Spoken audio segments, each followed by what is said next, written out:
virtue of selfishness, where she describes it. Basically, it's the fallacy of substituting a moral condemnation of an idea for an argument directed against it. So you advance a certain idea.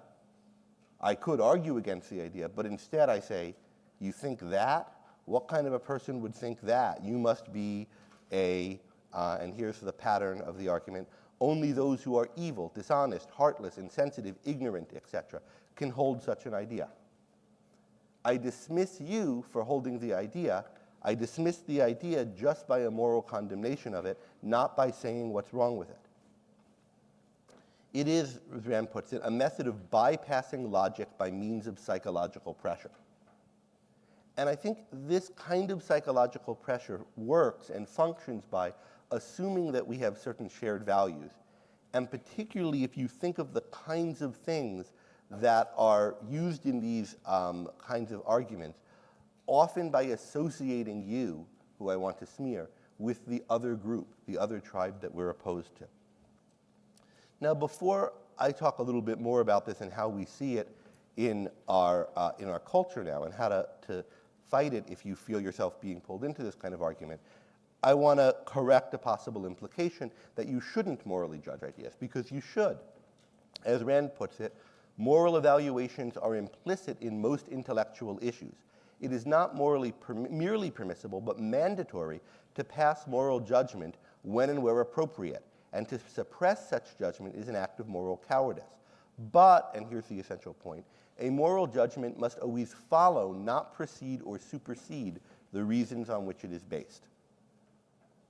So again, like you think first, reach conclusions, and then join whatever groups might help you advance those conclusions, you think first and form evaluations based on the reasons for and against a view, and the reasons to think the view is first true and therefore good, or to think the view is false and therefore bad, not letting assumptions that you hold or take over about whether the view is good or bad, righteous or vicious, appropriate or inappropriate, stand in for in the place of your thinking.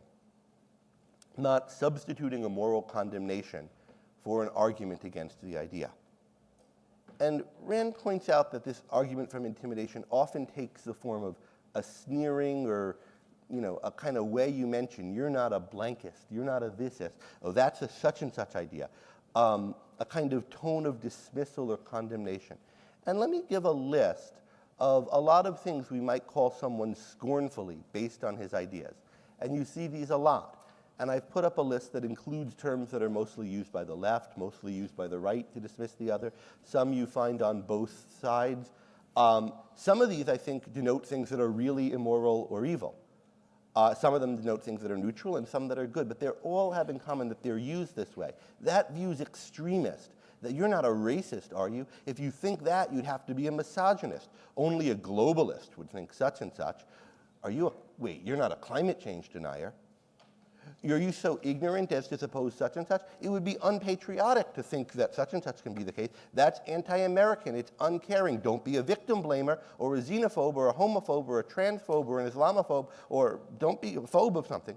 Don't be a socialist. He's a socialist, a communist, a collectivist, a fascist, an anti-vaxxer, a cuck. That's just fake news. It's privileged to think that. It's elitist. That's something the alt-right holds.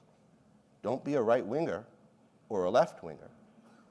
Now, I think you shouldn't be an alt-rightist or a right-winger or a left-winger, and a lot of these other things I think are really bad. But notice that they can function either as something that you've reached a reasoned conviction that there's something wrong here, and then this is your name for that wrong thing. Or it can be used if you're talking to someone who holds a certain position, thinks that position is true, you can try to kind of intimidate him out of it. Try to scare him out of it. You're bad if you hold this, by using these terms. And you can feel that pressure inside yourself. And that is not real thinking. That is letting yourself bow to the prejudices or pressures of some group rather than